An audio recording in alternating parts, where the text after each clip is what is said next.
Halo, teman-teman. Berjumpa lagi di channel Lentera Dunia 88. Kali ini, saya akan membagikan kisah yang terinspirasi dari kisah nyata dari salah satu teman ayah saya. Semoga teman-teman suka dan terinspirasi dengan cerita ini. Pernahkah kamu merasa diremehkan, dianggap sebelah mata, hanya karena penampilan atau keadaanmu saat ini? Jika iya, kamu tidak sendirian. Dan cerita hari ini adalah untukmu. Cerita tentang bagaimana roda kehidupan selalu berputar. Dan bagaimana orang yang paling diremehkan sekalipun bisa membalikkan keadaan dengan kekuatan tekad. Kisah ini dimulai dari sebuah penolakan yang menyakitkan. Bayangkan, seorang anak muda penuh harapan datang dari desa dengan impian besar untuk mengubah nasib keluarganya. Ia mengetuk pintu sebuah toko besar, bukan untuk meminta-minta, tapi untuk mencari pekerjaan. Apa saja, yang penting halal dan bisa menyambung hidup. Namun, apa yang ia dapatkan bukan sambutan hangat, bukan pula kesempatan, melainkan tatapan sinis dan hinaan yang menusuk kalbu. Pemilik toko, seorang pria paruh baya yang angkuh, memandangnya dari ujung kepala hingga ujung kaki. Lihat penampilanmu, lusuh dan kotor. Tempat ini bukan untuk orang sepertimu. Pergi sana, jangan mengotori tokoku. Bentaknya tanpa perasaan. Hati anak muda itu hancur. Ia diusir mentah-mentah. Harapannya dipadamkan begitu saja. Di sepanjang jalan, cemoohan itu terus terngiang di telinganya.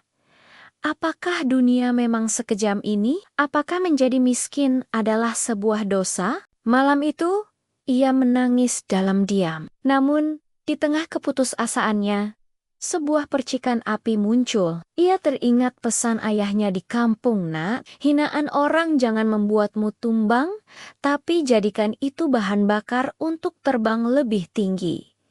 Kata-kata itu membangkitkan semangatnya kembali. Ia berjanji pada dirinya sendiri, suatu hari nanti ia akan membuktikan bahwa mereka semua salah. Keesokan harinya, dengan sisa uang yang ia punya, ia tidak lagi mencari pekerjaan. Ia memutuskan untuk menciptakan pekerjaannya sendiri. Ia membeli beberapa buah-buahan dari pasar induk dan mulai menjualnya di pinggir jalan. Awalnya tidak mudah. Panas terik dan hujan deras menjadi sahabatnya. Seringkali dagangannya tidak laku dan ia harus menahan lapar. Tapi ia tidak pernah menyerah. Setiap cemoohan yang pernah ia terima, setiap penolakan yang ia hadapi, ia ubah menjadi energi. Ia belajar bagaimana memilih buah terbaik, bagaimana melayani pembeli dengan ramah, dan bagaimana mengelola keuangannya yang sedikit. Ia bekerja lebih keras dari siapapun. Saat orang lain tertidur, ia sudah berada di pasar. Saat orang lain beristirahat, ia masih menjajakan dagangannya. Baginya, setiap keringat yang jatuh adalah investasi untuk masa depannya. Hari berganti minggu, minggu berganti bulan, sedikit demi sedikit, usahanya mulai membuahkan hasil. Pelanggannya semakin banyak karena kejujuran dan keramahannya. Ia mulai bisa menabung. Dari gerobak dorong, ia berhasil menyewa sebuah kios kecil.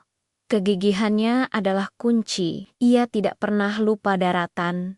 Ia tetap rendah hati dan selalu bersyukur. 1 tahun berlalu dengan cepat. Waktu seakan terbang bagi mereka yang sibuk berjuang. Anak muda yang dulu diusir karena penampilannya yang lusuh, kini telah berubah. Dari kerja kerasnya, dari tetesan keringat dan air matanya, lahirlah sebuah usaha yang sukses. Kios kecilnya telah berubah menjadi sebuah toko buah besar dan modern. Salah satu yang paling terkenal di kota itu. Ia kini bukan lagi anak miskin yang mencari kerja, tapi seorang pengusaha muda yang disegani, yang justru membuka banyak lapangan pekerjaan bagi orang lain. Dan disinilah takdir menunjukkan sisi ironisnya.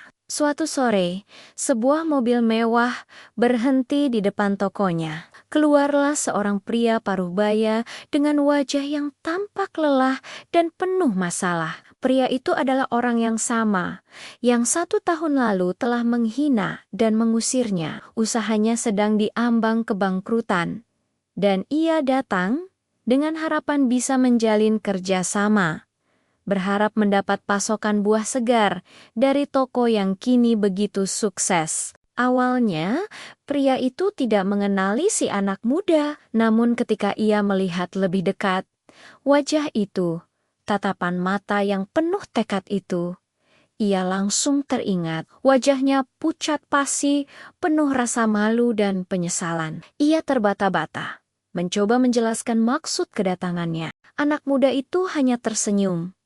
Sebuah senyum yang tenang dan penuh kedewasaan. Tidak ada dendam di matanya. Tidak ada keinginan untuk membalas. Ia hanya menatap pria di hadapannya dan berkata dengan suara yang lembut namun tegas, "Pak, saya ingat betul hari itu. Hari di mana Bapak menutup pintu untuk saya. Tapi saya tidak marah.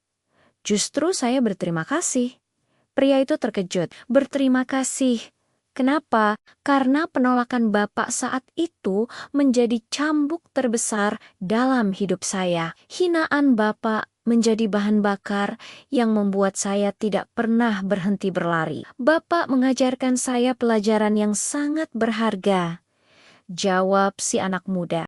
Ia lalu melanjutkan, "Hidup ini seperti roda yang terus berputar, Pak.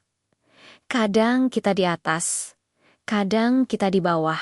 Jangan pernah meremehkan siapapun yang sedang berjuang di bawah, karena kita tidak pernah tahu kapan roda itu akan membawa mereka ke puncak, dan kapan roda itu akan membawa kita turun." Kata-kata itu menampar pria angkuh itu lebih keras dari apapun. Ia hanya bisa menunduk dalam-dalam, menahan malu yang tak terkira. Kisah ini mengajarkan kita sebuah pelajaran penting. Jangan pernah menilai buku dari sampulnya. Jangan pernah meremehkan seseorang hanya karena keadaannya saat ini. Setiap orang punya potensi. Setiap orang punya perjuangannya masing-masing. Kekuatan sejati bukanlah tentang seberapa tinggi posisi kita, tapi seberapa kuat tekad kita untuk bangkit saat terjatuh. Bagi kamu yang sedang berjuang, yang mungkin merasa lelah dan diremehkan, ingatlah kisah ini. Jadikan setiap hinaan sebagai motivasi. Jadikan setiap penolakan sebagai batu loncatan. Teruslah bekerja keras, teruslah belajar, dan jangan pernah kehilangan harapan. Karena esok hari mungkin giliranmu untuk berdiri di puncak dan membuktikan bahwa mereka semua salah.